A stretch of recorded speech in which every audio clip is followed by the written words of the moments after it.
বাংলাদেশের উত্তরবঙ্গ গাইবান্ধায় বৃহত্তর রাম মন্দির নির্মিত হচ্ছে এই খবর আমরা জানি এবং সেখানে বিশালকায় রামের যে ভাস্কর্য সেই ভাস্কর্য তৈরি হচ্ছে, কিন্তু সেটা মাঝপথে বাধা দেওয়া হয়েছে, সেটার কার্যক্রম বন্ধ করে দেওয়া হয়েছে। সেটা নিয়ে ধর্মীয় যারা রাজনীতি করেন কিংবা ধর্ম ব্যবসা করেন, অহেতুক ধর্মীয় উত্তেজনা তৈরি করার চেষ্টা করেন, তারা প্রতিদিনই তাদের চিৎকার চেঁচামেচিগুলো আমরা দেখছি। অথচ তারা ভালো কথা যখন বলার চেষ্টা করেন তখন বলেন সকল ধর্মের প্রতি আমাদের শ্রদ্ধা রয়েছে, ইসলাম বলছে সকল ধর্মের প্রতি শ্রদ্ধা দেখাতে, সম্মান দেখাতে।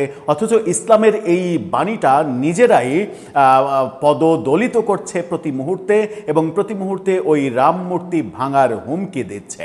এরকম ঘটনা যখন ঘটছে ঠিক তখন উত্তরাঞ্চলের গাইবান্ধার পাশের জেলা বগুড়াতে ঘটেছে আর একটা রোমহর্ষক ঘটনা।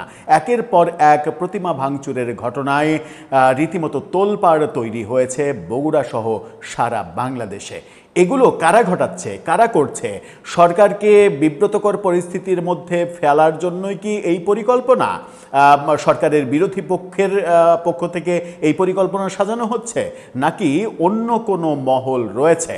এটাতে আবার কেউ কেউ আওয়ামী লীগের কোনো ধরনের ষড়যন্ত্র আছে সেই গন্ধ খুঁজলেও আশ্চর্য হওয়ার কথা, আশ্চর্য হওয়ার কিছু থাকবে না। কারণ বাংলাদেশের রাজনীতিতে এই অন্যকে পরাস্ত করার যে অশ্লীল অনৈতিক যে প্রয়াস, সেই প্রয়াসগুলো আমরা প্রতিনিয়ত দেখে থাকি, যে নোংরামির কারণে বাংলাদেশের রাজনীতি আসলে সুস্থ ধারায় আমরা এখন পর্যন্ত দেখছি না। চলুন একটু বগুড়া এবং গাইবান্ধা থেকে ঘুরে আসি। যখন বাংলাদেশে এটা ঘটছে তখন কি আমার অধিকার থাকে কি না যে শুভেন্দু পশ্চিমবঙ্গের মুখ্যমন্ত্রী হওয়ার পরে মুসলমানদের উপরে নির্যাতন করছে এর প্রতিবাদ করার, কিংবা ওই ঘটনাগুলোকে আমরা যখন অতিরঞ্জিত হিসেবে উপস্থাপন করার চেষ্টা করছি সেটার প্রতিবাদ সেটা যদি ঘটে থাকে, তাহলে প্রতিবাদ করাটা যদি আমার অধিকার হয়, তাহলে ওই একই কাজ কি আমি করতে পারি, কিংবা তার চাইতেও নোংরা কাজ কি আমি করতে পারি? সেই আলোচনাই করবো এই ভিডিওতে। থাকবেন পলিটিক্স টিভির নিয়মিত আয়োজন। বলছিলাম গাইবান্ধার রাম মন্দিরের কাজ বন্ধ করে দেওয়ার পরে এবার বগুড়ার বড় তিনটি ঘটনা সামনে এসেছে। বগুড়ার যে ঘটনা সেটা কোনোভাবেই মেনে নেওয়ার মতো নয়, ন্যাক্কারজনক এই ঘটনা। বিডি নিউজ 24-এর এই শিরোনামটা দেখে নিন। সেখানে বলা হচ্ছে বগুড়ায় পরপর তিনটি মন্দিরের প্রতিমা ভাঙচুর। পরপর তিনটা মন্দির, একটা হলে বলা যায় যে একটা দুর্ঘটনাবশত ঘটেছে। এই পরপর তিনটা মানেই এটা পরিকল্পিত একটা কাজ। এই পরিকল্পিত কাজ কারা প্রতিমা ভেঙে নগ্ন উল্লাস করে, এটা তো আমাদের সমাজে আমরা খুব ভালোভাবে জানি। তারাই কি, নাকি অন্য কোনো পক্ষ করেছে? কি বলছে গণমাধ্যম?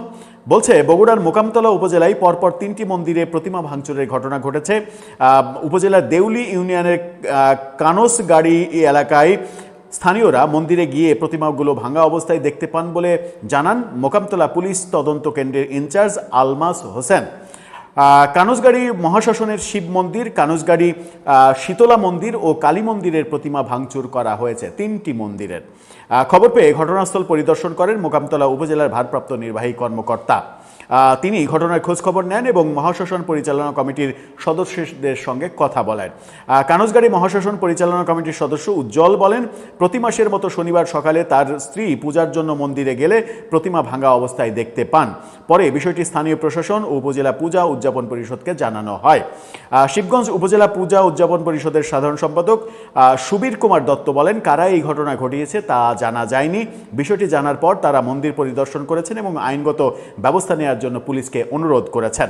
মোকামতলা পুলিশ তদন্ত কেন্দ্রের ইনচার্জ আলমাস বলেছেন, এই ঘটনায় কারা জড়িত তা এখন পর্যন্ত জানা যায়নি। বিষয়টি তদন্ত করে দেখা হচ্ছে, জড়িতদের শনাক্ত করে প্রয়োজনীয় আইনগত ব্যবস্থা নেওয়া হবে। এখন যদি প্রশ্ন করা যায় যে বাংলাদেশে এরকম কোনো ঘটনা একটিও কি ঘটেছে যে কোনো মসজিদে গিয়ে মসজিদ ভাঙচুর করা হয়েছে, কোনো মাদ্রাসায় গিয়ে মাদ্রাসা ভাঙচুর করা হয়েছে? ঘটেনি। যদি তা না ঘটে তাহলে মন্দিরে গিয়ে মন্দির ভাঙচুর, প্রতিমা ভাঙচুর, এই ঘটনাগুলো কেন ঘটবে? কেন ঘটানো হচ্ছে কিংবা কারা ঘটাচ্ছে প্রতি মুহূর্তে বারবার বহু বছর ধরে এই কাজগুলো করে আসছে।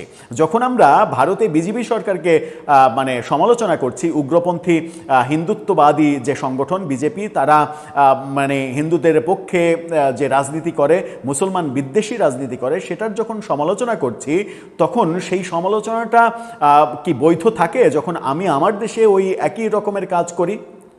আবার এই ঘটনা যখন ঘটছে তখন কি ঘটেছিল গাইবান্ধায়, মানে আমরা দেখেছি পত্রিকায় যে খবরটা, সেই খবরটা দেখেছি খুবই স্বাভাবিক একটা ঘটনা মনে হয়েছে, কিন্তু ঘটনাটা কি স্বাভাবিক? এই যে নির্মীয়মান রাম মন্দিরের রাম মূর্তি, সেই ছবিটা দেখে নিন। সেখানে গাইবান্ধার পলাশবাড়িতে শ্রী শ্রী রাধা গোবিন্দ ও কালী মন্দিরে বিশ্বের বৃহত্তম শ্রীরামের মূর্তি নির্মাণ কাজ সাময়িকভাবে স্থগিত ঘোষণা করা হয়েছে। 11 জুন সংবাদ সম্মেলন করে এই ঘোষণা দিয়েছিলেন সেই কমিটি। কেন স্থগিত ঘোষণা করা হয়েছে, কি ঘটনা ঘটেছে, সেই ঘটনাগুলো তো আমরা জানি। মন্দিরের উপদেষ্টা শ্রী শ্যামল কুমার মহন্ত মন্দির মিলনায়তনের সংবাদ সম্মেলনে এই ঘোষণা দিয়েছিলেন। এ সময় তিনি বলেন, সাম্প্রদায়িক সম্প্রীতির দেশ বাংলাদেশ, শুধুমাত্র সাম্প্রদায়িক সম্প্রীতি বজায় রাখার স্বার্থেই রামমূর্তি নির্মাণের কাজ সাময়িকভাবে স্থগিত করা হচ্ছে। তবে শ্রী শ্রী রাধা গোবিন্দ ও কালী মন্দিরের সার্বিক কার্যক্রম স্বাভাবিক নিয়মে চলবে বলেও তিনি জানান। সম্প্রতি মন্দিরটির প্রতিষ্ঠাতা শ্রী হরিদাস চন্দ্র তরণী দাসের অতীত কর্মকাণ্ড ও অর্থের উৎস নিয়ে সামাজিক যোগাযোগ মাধ্যমে ব্যাপক সমালোচনার সৃষ্টি হয়।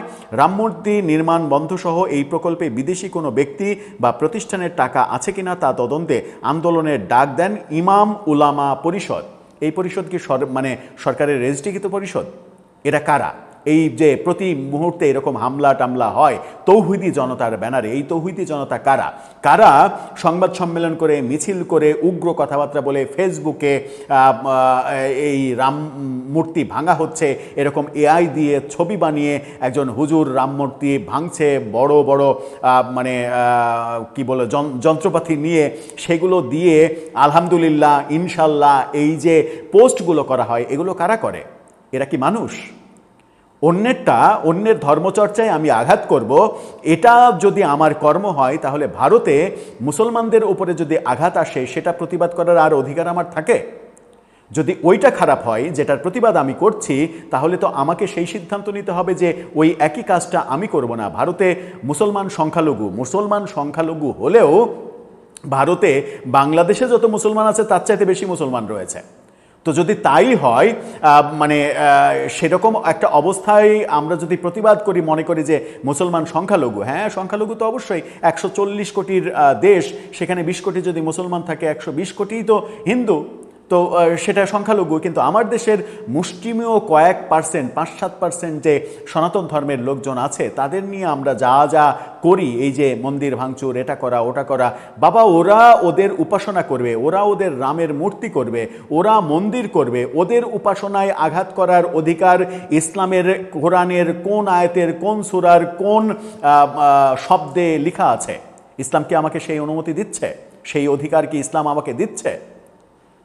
তাহলে এগুলো হচ্ছে কেন? আর এগুলো যখন হচ্ছে তখন এই যে রাম মূর্তির মানে কাজ বন্ধ করে দেয়া হয়েছে, কাজ বন্ধ করে দেয়া হয়েছে, এই সিদ্ধান্তে তারা আসতে বাধ্য হলো কেন? সরকার কি করে? সরকার কেন হাত পা গুটিয়ে বসে থাকে? সরকার কেন দ্ব্যর্থহীন কণ্ঠে বলে না যে ওখানে সনাতন ধর্মের যে কাজ হচ্ছে সেই কাজ চলবে, কেউ যদি সেটা বাধা দিতে যায় তাহলে তার হাত পা ভেঙে দেয়া হবে? কেন বলে না? দর্শক, আপনার মতামত জানিয়ে লিখতে পারেন।